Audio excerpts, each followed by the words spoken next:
I'm Jane Henderson, and I'm here with the birthplace of Country Music Museum, and you are in my shop. Welcome. I'm going to tell you I'm a luthier, and I wanted to tell you a little bit about what I do as my job. Does anyone know what a luthier is?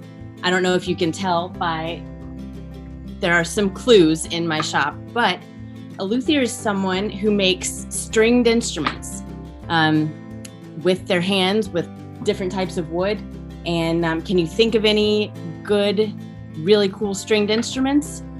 Dulcimers and ukuleles and guitars and fiddles or violins. There's so many different types of instruments. I specialize in making guitars and ukulele. And I'm going to give you a little tour about how I go about doing that. And the way I learned how to do this, sort of an Appalachian tradition, is that I learned from my dad. And he's sort of a big deal when it comes to guitar building and playing around town, especially, and just everywhere. But he's super good at his job, and he's taught many other people, but it's sort of a handed down tradition. That's what's really cool about being a luthier, is that oftentimes you learn from someone else. You don't really go to a school. You can, but it's a special relationship that you make with the person who teaches you. So it doesn't necessarily have to be your parent, but I just got lucky and had a really cool dad to be able to teach me. But his neighbor, Albert Hash, taught him, and Albert Hash also taught his daughter, Audrey, who taught my good friend Jackson Cunningham and Chris Testerman and Jimmy Edmonds. He's another good close friend, learned a lot from my dad. And his granddad, Norman Edmonds, he played at the Bristol sessions. So there's a lot of tradition passed down with this craft. That's what's really cool about being a luthier, is that you get to learn it and then pass it along and teach someone else. And so I'm just going to go and teach a little bit to you today. So let's see, what do we need to do? I want to tell you first about how I go about making a guitar. The first thing I do is I choose a piece of wood. And that sounds easy, right? But there's a little involved to it, because there are different types of wood and they produce different types of sound. So when you choose your wood, you want a really solid, good tone wood is what it's called. And the type of wood that's a good tone wood is a type of wood that transmits frequency. And I don't know if you know what frequency is, but that's when there's sound waves. They're faster or slower depending on the frequency of the sound that travels through the type of wood that we've chosen. So that's how I go. First, I just try and pick a really good wood and I listen to it. That's all I do. I just pick up a piece of wood and tap on it. See, I have a guitar back right now. I don't want to jump the gun, but this is a piece of oak. I can listen to it and I can hear the frequency it makes. I can hear that it's able to transmit sound waves really well. And I know it'll make a good guitar or ukulele. So that's why I happen to choose this particular piece, but that's my first step. I choose a piece of wood and I just start by listening to it, and it'll tell you a story all its own. Each piece of wood is different, even if it is the same type. I listen to this oak and then there's another set over here. It might sound a little different, and I'm going to choose the one that has the best sound transmission to my ear. And so that's how I first get started, and then bend the sides. I get everything down to thickness. I bend the sides. So here's some rims. I just thought it was kind of funny. And I add some supports. This is called kerfing right here. And a little bit of ribbon. That's just for a little more support to make it sound really good, to keep it stable. After I get my sides bent and all of my supports on here, the kerfing is a place for the top and the back to rest.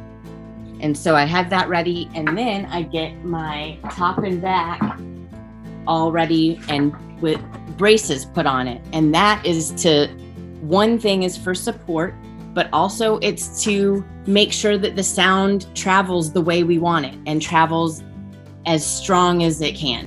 But this and the soundboard are both made out of spruce, and we usually use a lighter, less dense wood for the top because it'll make those sound waves really travel fast and strong.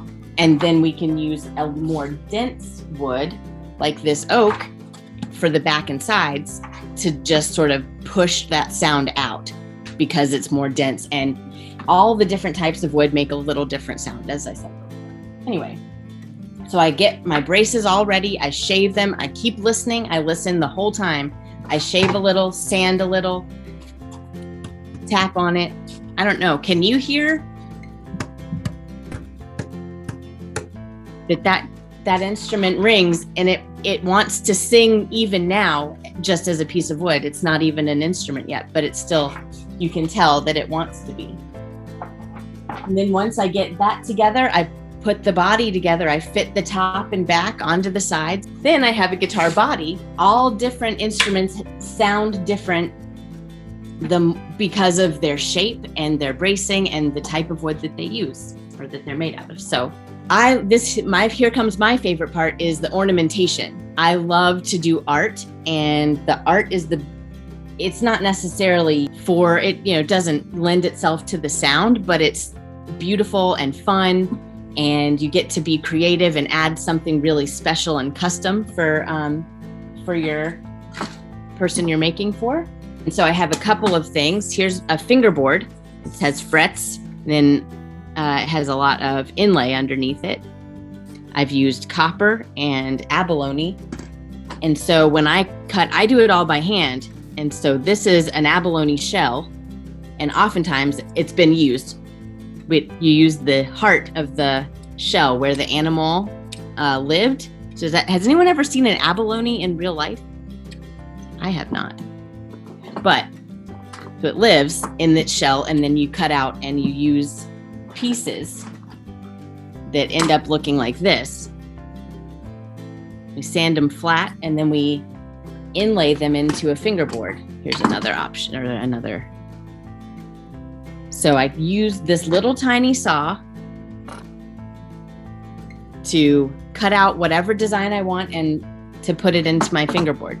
And after that, I get a neck ready. This is a neck blank for a guitar, and you fit the neck onto the angles of your body, of the guitar body. There's a dovetail joint I have cut into this ukulele, and then glue it. Make sure you have everything, all the angles you have to be just right in order for the strings to be comfortable to play, and all these frets have to be in the exact right spot in order to have the right notes when you push down on each fret. So there's unfortunately, a lot of math that goes into this, as well as the art. And then you have your finished ukulele. So, and I personally like to use sustainable material. This ukulele is made out of maple, and it came just right out of the backyard. Not mine, but somebody's from nearby. I just think we need to be careful and conserve what we have of the natural world. And we have so many really nice tone woods around in our area, especially Appalachia is absolutely chock full of really great wood, a la this oak, this maple, the walnut that I just showed you. And we can be careful when we harvest it and make sure that we're not harvesting too much, but then we can have beautiful instruments for years to come, because we'll have our, we'll have it treasured. We'll have our forests will be cared for, and we'll be careful when we get everything removed from, when we harvest a tree or take one that's just fell down, that is sort of saving a life my friend sent me his grandmother's oak and maple table, and I made this ukulele out of the pieces that he sent me.